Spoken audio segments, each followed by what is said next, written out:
6.5. 9-6 minutos. Todavía tenemos pendiente a Melton Pineda de la Bazuca, pero él nos va a aclarar lo de Napoleón, Julio. Unos minutos. Sí, aclarar. Para aclarar, sí. Me llamó Ricardo Rojas León. Hermano De Napoleón Rojas. Quien fue herido no fue Napoleón, que es su hermano y es periodista. Fue un hermano mellizo de Napoleón. Exacto, que se llama Ramón Rojas. Son muy parecidos. Sí, son igualitos, son mellizos. Él trabajaba, creo que él trabajaba en una empresa Tenía un automotriz. Bueno, sí. Y hace un tiempo, y yo lo confundía con el hermano. Con Napoleón, exacto. Pues se parecen mucho. Es hermano gemelo de Napoleón y hermano de Ricardo. Entonces Ricardo nos hace la aclaración, él va rumbo a la clínica, dice que lo están operando. Y entonces nos vamos a mantener informados. Está en una situación complicada. Ok. Bueno, señores, entonces está con nosotros Servio Tulio Castaño Guzmán. Me anoto para la primera. Presidente ejecutivo de la Fundación Institucionalidad y Justicia, FINJUS. Vamos a conversar con él, desde luego que... Anótame ahí con la primera. Bueno, pues adelante, Víctor. Tengo la primera. Servio Tulio, ¿hay precedentes, tú que conoces la historia, de un escándalo como este en la justicia y de que un juez se querelle contra un representante del Ministerio Público? Si lo ha habido, yo no lo recuerdo. Porque en esta ocasión, generalmente las discusiones, los debates se dan entre los abogados de la defensa y los miembros del Ministerio Público. O muchas veces entre abogados de defensa y miembros del Poder Judicial. Pero no entre los actores más relevantes del sistema de justicia. Por eso es que estos sucesos, digamos así, este acontecimiento, yo sostengo la tesis, no partiendo de la base de si es verdad o no las acusaciones que se han hecho una y otra, sino desde el punto de vista institucional. Probablemente sea el mayor escándalo que se ha dado al interno del sistema de justicia en los últimos 10 años, sin lugar a dudas. Yo creo, aparte de que todos estos acontecimientos, ya la sociedad le ha perdido la credibilidad a ese proceso. O sea, ha contaminado el proceso. Porque uno desde el principio, al principio, ¿qué fue lo que pasó? Los abogados de la defensa del señor Víctor Díaz, que dicho sea de paso, uno tiene que tener mucho cuidado cómo se expresa en este proceso, porque parecería como que el hombre ya está condenado para determinados sectores. Y según la ley, ese hombre es inocente, para que estemos claros. Y tenemos que tener mucho cuidado cuando nos referimos al caso como tal. Nosotros podemos analizar el proceso, cómo se han conducido los actores. ¿Y qué es lo que ha pasado? Miren, en principio... No, además, perdóname, Servio, la interrupción. Además, no se está cuestionando o enjuiciando la culpabilidad o no. O sea, esto no es de fondo. Okay. Es un procedimiento que si archivan o no el expediente, okay. Miren qué lío. Nada más con el archivo. Imagínense si se van al fondo. Aquí se han dado varias cosas que nosotros tenemos que analizar. Primera situación que se da.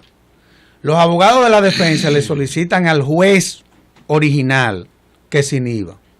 El juez original se inhibe del proceso y nombran una suplente.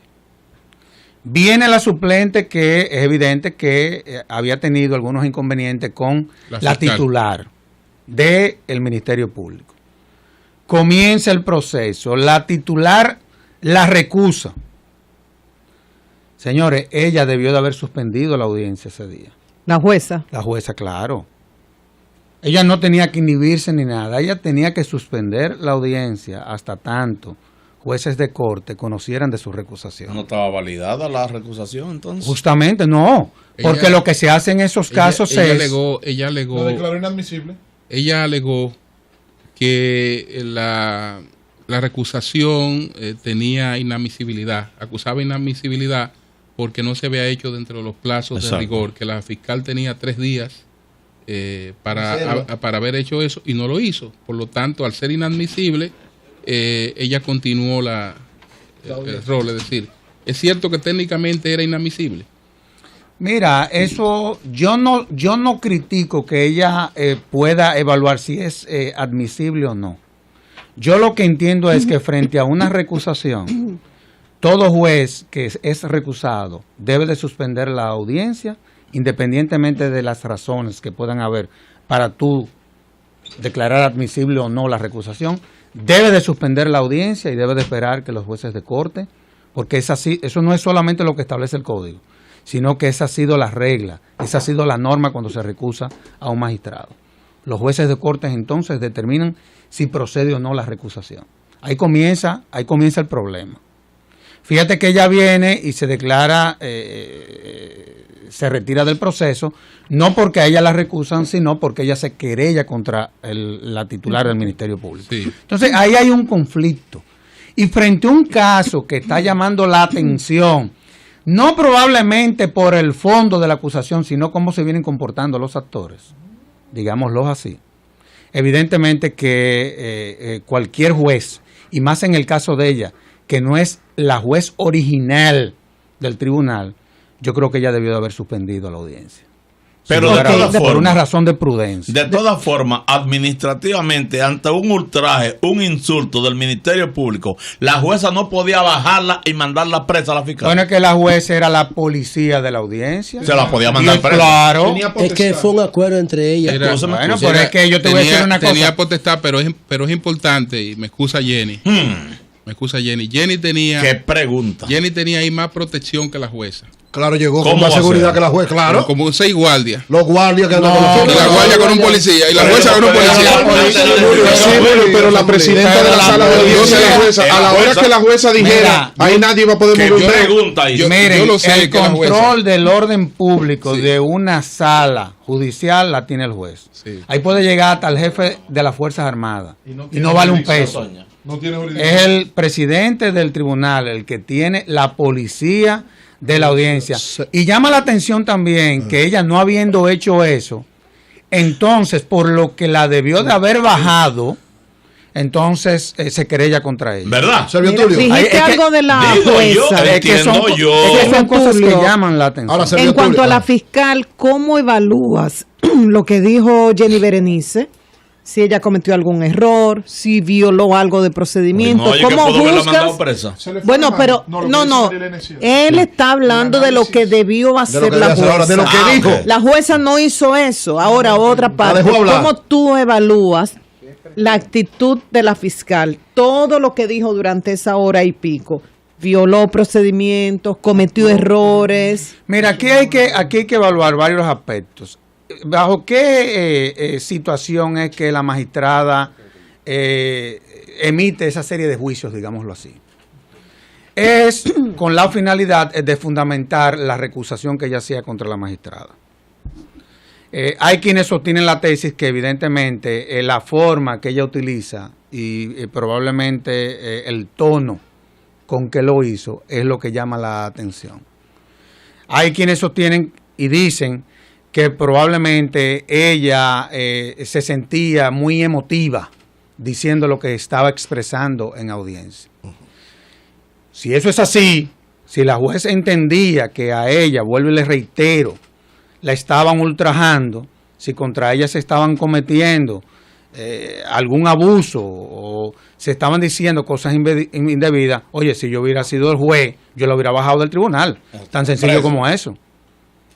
Pero ¿qué sucedió? Que no la baja del tribunal, continúa con la audiencia, suspende la audiencia porque el Ministerio Público se retira y días después es que entonces se querella contra la magistrada. Son muchas cosas. Ahora, Servio Tulio, dice... No me respondiste la pregunta. O sea, que digo que la magistrada actuó con mucha emotividad. Esa es la realidad. La pregunta entonces concreta, perdón. No, Jenny Berenice. O sea, dice... No, la jueza al contrario, la jueza se mantuvo serena. Y tuvo la digamos que la capacidad de absorber todo lo que ella le dijo. ¿A Jenny lo traicionó la emoción? No sé, pero la verdad es que habló con cierta emotividad. Servo Tulio, en términos concretos, la magistrada acusa a Jenny Berenice de un delito que se llama delito de ultraje a funcionario público, que establece que no puede ser ahí mismo. O sea, lo que establece este artículo 222 y 223 es que después de lo que pase es que tiene que hacer el procedimiento para... también lo dice que la podía apresar y todo. Pero yo digo, la demanda, el sometimiento tiene que ser posterior. Yo te estoy diciendo que la ley le da una serie de mecanismos a un juez para que, sintiéndose ofendido por cualquiera de las partes, exactamente, ordenar que se baje del tribunal. Y parece ser que las palabras de Jenny Berenice la ofendieron. No, la pregunta es, ¿procede la demanda de delito de ultraje a funcionario en este caso? Mira, yo prefiero esperar, honestamente hablando, porque ya la magistrada apoderó la jurisdicción competente, que es el procurador de la Corte. Y yo creo que lo correcto, por ejemplo, en el caso de la Fundación, es nosotros esperar entonces que va a conocer la Corte y no prejuiciar a la Corte con cualquier opinión en ese sentido. Por eso nosotros hemos cuidado mucho técnicamente y nos hemos referido al proceso. Decía Eury que la magistrada debe ser suspendida. Me dijo no necesariamente. Oye, un fiscal me dijo que oye lo que me dijo un fiscal. Un fiscal me dijo que la costumbre que hay cada vez que a un magistrado o procurador fiscal le ha sucedido eso, lo suspenden provisionalmente. Y entonces José y yo le dijimos que si por eso fuera, cada vez que un fiscal estuviera haciendo una investigación, uno se agencia que se quede. Miren. Porque lo que va viene. Claro. Miren, en el caso de la magistrada, de la juez, ya había habido una denuncia, digámoslo así, dice el presidente de la Suprema Corte de Justicia, que no fue formal, sino pero que él manejaba algunas informaciones respecto a las quejas que tenía la fiscal respecto a esa magistrada. Y abrió una investigación. Y él no la suspendió.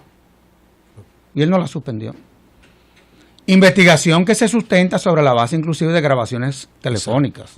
Cosas muy serias. Él abre investigación cuando cosas muy serias de la Suprema. Y él no la suspendió. Que yo lo apoderé de un expediente. Entonces, esa es la realidad. Por ejemplo, cuando el magistrado Subero generalmente suspendía. Eso es lo que dice, la costumbre era ese. Esa era la costumbre. Exacto. Parece que ahora la cambiaron. En el caso, por ejemplo, del procurador general anterior, solamente en 2 ocasiones. Suspendió. Te lo digo porque nosotros somos miembros del Consejo Académico de la Escuela Nacional del Ministerio Público. Porque tú me decías antes, fuera del aire, y eso lo podemos tratar aquí. Está bien, para que pongamos... todo lo podemos tratar. Que la sociedad civil entonces va a asumir a Jenny Berenice como su candidata a lucha contra corrupción. Déjame decirte lo siguiente. Jenny no se va del PLD. Tú estás vamos a ver, José, esperemos. No, ella no se va del PLD. Tú estás en contra del candidato del PLD. Mira, o de uno de los candidatos. Tú estás siendo injusto con la fundación. Vamos a ver. La FINJUS, y yo lo he dicho 1000 veces, nosotros somos un centro de estudios. O sea, nosotros no andamos ni persiguiendo gente. Nunca nos hemos querellado contra nadie. Nunca hemos hablado mal de nadie. No andamos chantajeando gente. La FINJUS. ¿Y a quién se refiere usted? ¿Tú sabes a quién? No. ¿Tú sabes a quién? Que nosotros. No, yo no sé. ¿Tú sabes? Que nosotros. No, lo que te quiero lo que te quiero decir con esto es que hay sectores que se han quejado. Exacto.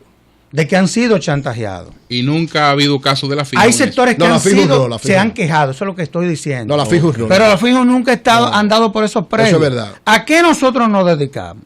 Nosotros somos miembros del Consejo Nacional de la Defensa Pública, nosotros somos miembros de los consejos. Es decir, cuando nosotros decimos que lo que está pasando con este caso es el mayor escándalo que se ha dado en los últimos 10 años. El mayor escándalo. A lo interno del sistema de justicia sabemos que lo estamos diciendo. Pero no es de ustedes, no es de la FINJUS. Cuando digo la sociedad civil que es política. Es importante porque hubo un mensaje previo. Un mensaje previo de la fiscal. Sí. Pero previo, eso fue un discurso para la magistrada. De que la justicia está podrida. No.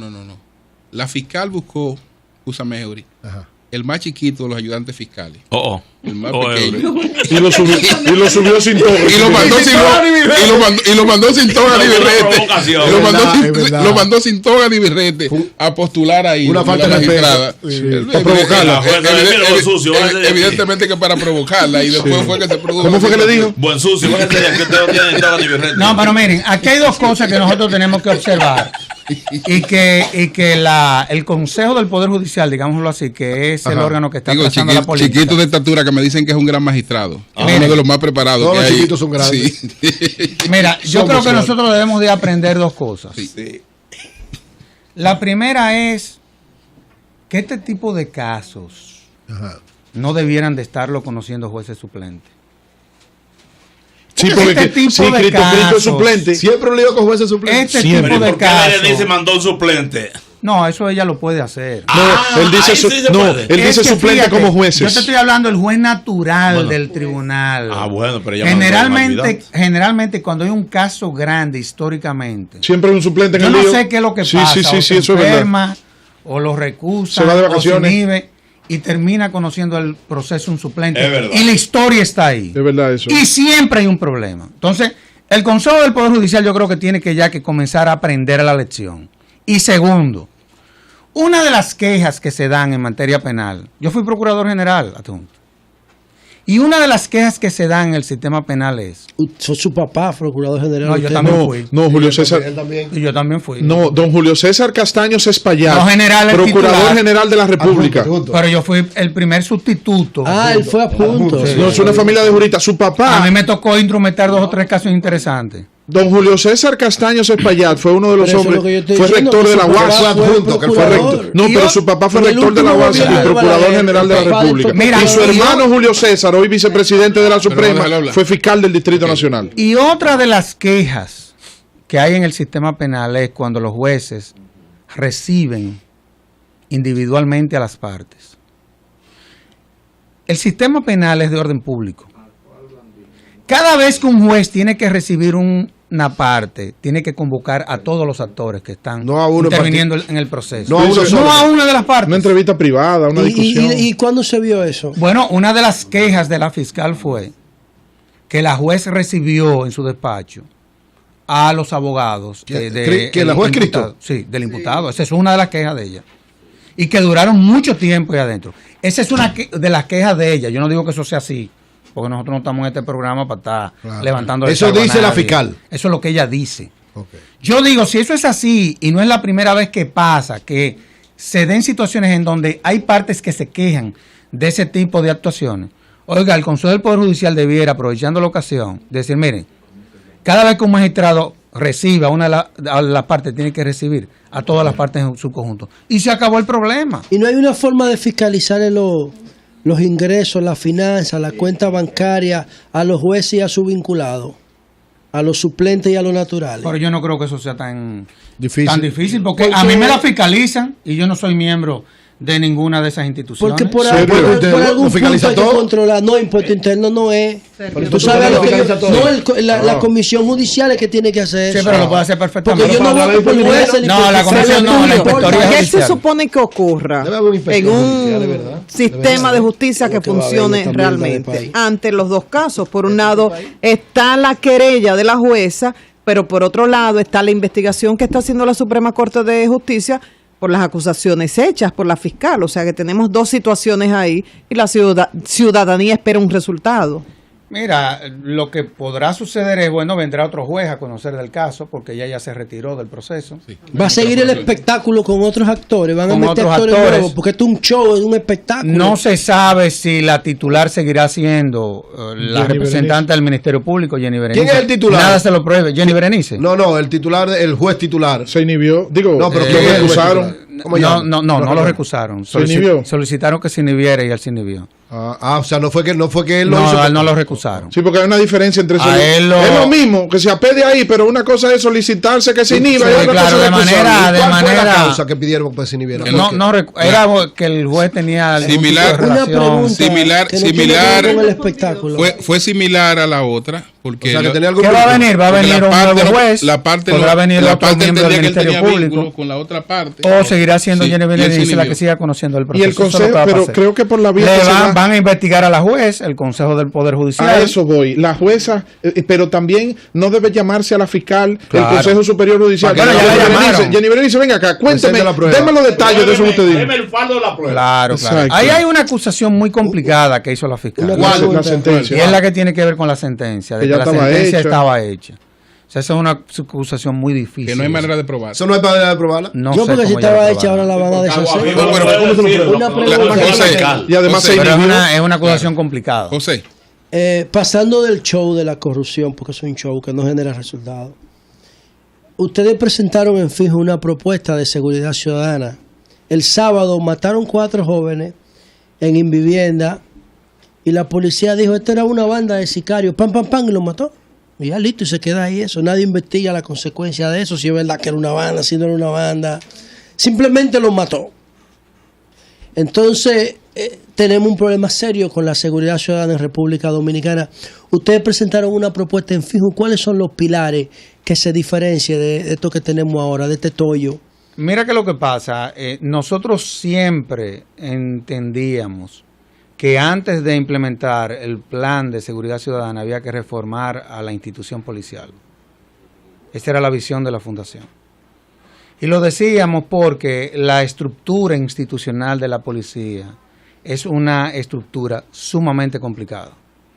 Una estructura en donde hay casi 40 generales, en donde muchas veces el propio jefe de la institución no tiene el control de la policía. Esa es una realidad.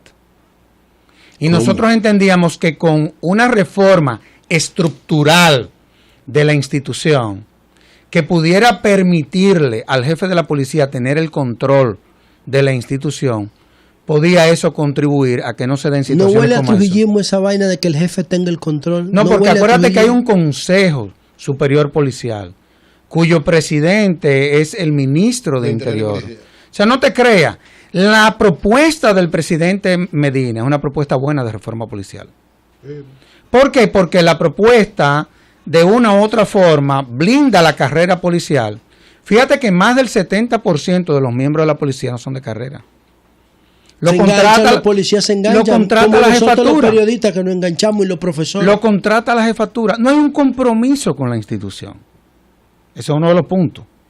Por ejemplo, todo lo que tiene que ver con asuntos internos para cuando se den situaciones como esa. Asuntos internos no son más de 10 gente los que trabajan ahí. Más aún cuando en cualquier país desarrollado, cuando se dan situaciones como la que se dieron este fin de semana, lo lógico es que el procurador general abra una investigación. Eso nunca pasa. Igual que lo de la niña. De la También. DNCD. Sí, pero a mí me llamó la atención mucho, Víctor, ayer que la Cámara de Diputados, de que desde la Cámara de Diputados, de que abriera una investigación. Yo me te lo digo, ya que tú, ¿verdad? Que estamos aquí hablando entre tú. Te lo digo porque esas cosas lo me dan en risa, honestamente hablando. Yo creo que la Cámara de Diputados, como órgano de control del Estado, debe de crear una comisión especializada y citar al director de la DNCD para que le explique qué fue lo que pasó. Pero esa fue la motivación. Fíjate qué ocurrió en el turno previo antes pero de iniciar la sesión. Es que hay cosas que uno no entiende. No, lo que pasa es que quizás no se tradujo. Claro que eso era lo que tenían que hacer. Pero déjame explicarte, porque quizás no se tradujo en los medios oportunamente y qué bueno que me dan la oportunidad. En los turnos previos, todos los diputados de la provincia de San Cristóbal, encabezados por el diputado Orlando Espinosa, se quejaron de esa situación. La diputada Josefina Tamares, Nelson Guillén, Leivin Guerrero, todos agotaron turnos en ese sentido. Entonces, Orlando Espinosa hizo una propuesta de que una comisión especial de la Cámara de Diputados llame al director nacional de la dirección de la DNCD, de la Dirección Nacional de Control de Drogas, porque él hizo uso de un argumento que es muy lógico y tú lo vas a comprender. ¿Cómo puede la DNCD investigarse a la propia DNCD para ver si hubo un fallo con el caso de la ambulancia y la muerte de la niña? Entonces lo que la comisión... Es como tú mandas un pedazo de carne con un gato. Entonces lo que la comisión... lo que la Cámara, lo que el Pleno de la Cámara de Diputados decidió es que una comisión especial de diputados investigue al presidente de la DNCD y a los actores intervinientes en el proceso. Eso no fue lo que se... Pero qué bueno que es así. Porque en virtud de la reforma constitucional de 2010, una de las cosas, y tú lo sabes, cuando estábamos en la comisión de verificación, porque es para que tú veas la diferencia, ¿verdad? Porque pero volvamos con Eury. Usted del tema de los pilares del plan de seguridad. No, mira, nosotros entendíamos que ese era un pilar importante. El de la reforma policial. Reforma policial es un pilar importantísimo, porque mientras tanto la ciudadanía rechace a la institución policial, es muy poco probable tú darle una respuesta efectiva al fenómeno de la criminalidad. Bueno, son las 9:30 minutos. Un solo pilar. No, también hay una serie de cosas que tiene que ver con la coordinación que debe de haber entre los actores del sistema. Sí. Policía, Ministerio Público, Poder Judicial, porque ¿a qué le da respuesta el sistema de justicia? ¿A la criminalidad? ¿Está siendo efectivo el sistema de justicia dándole respuesta al fenómeno de la criminalidad? No, esas son de las cosas que hay que observar. Sobre el artículo 85, ¿cuál es la posición de ese fue el que mandó el código otra vez para el Congreso? Ese no fue el que mandó el código al Congreso. ¿Debe mantenerse el artículo 85 o debe eliminarse? No le lleva ahí nada. Mira, yo te voy a decir lo siguiente. De los pocos países en donde existe la querella ciudadana contra la corrupción es la República Dominicana. Los casos están ahí. Okay. De los pocos. No son muchos los países en donde... Eso es un logro. Sí, pero te voy a decir que lo que también pasa... puede ser un caos. Bueno, claro, pero ahí entonces... Que se presta para la denuncia pero temeraria. Entonces tú tienes... Exactamente. Lo que tú dijiste ahorita de chantaje. Pero hay que hacer lo que hizo España. ¿Qué hizo España? O España lo que hizo fue que todo aquel que va a querellarse contra X funcionario público, si real y efectivamente su querella no se sustenta sobre bases... ¿Cómo va a ir? Espera. Oye, es así. Espérate. Si no se sustenta. Hay desde el delito de perjurio, por daño y perjuicio, que tiene prisión correccional. Y tú no oyes lo que yo digo. Y aparte de que tú también tienes que depositar una fianza. Sí, pero los funcionarios públicos tienen familia también. ¿Por qué el artículo 85 hay que dejarlo así? Te lo voy a decir por qué. Te lo voy a decir. Es verdad que la Constitución, porque en eso trabajamos, en la reforma constitucional, habla de la denuncia. Pero tú no puedes, cuando tú lees la Constitución, tú tener una lectura exclusiva en un artículo específico. Para tú entender la Constitución, tú la tienes que estudiar transversalmente.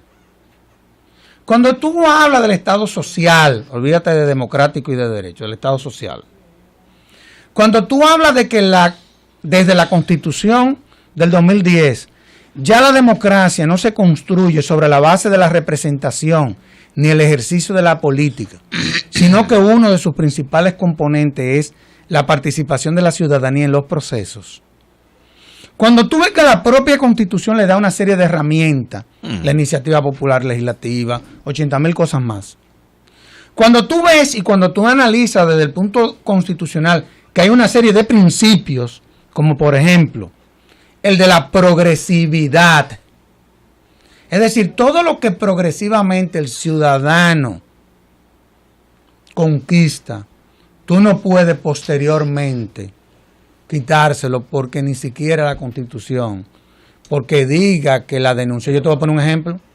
En materia laboral, en el proceso laboral, hay una serie de pasos que no lo establece la Constitución y por eso el procedimiento laboral es inconstitucional. Claro que no. ¿Está la demanda en cobro de peso en la Constitución? No. ¿Es inconstitucional? No. Entonces yo creo que tenemos que ser más objetivos. Ahora, el presidente Medina tuvo una salida magistral. ¿Cuál? Y dice, miren, dejen eso como está, porque hay un debate. Como hay un debate en donde un sector de los constitucionalistas, porque los constitucionalistas se dividieron, no te creas que tampoco esto es tan fácil. Eduardo Jorge tiene otra visión respecto al 85. ¿Y hubo uno que renunció también? Claro. Cristóbal Rodríguez tiene otra visión respecto al alcance del 85. Entonces, ¿qué pasa cuando se dan situaciones como esa? Tal intérprete constitucional, que es el Tribunal Constitucional, a quien ya previamente se le había apoderado de ese debate. Entonces vamos a dejarle eso al intérprete constitucional. Servio Tulio, es que no podemos dejar ya a Servio Tulio sin la ley de naturalización. Bueno, cambio fuera.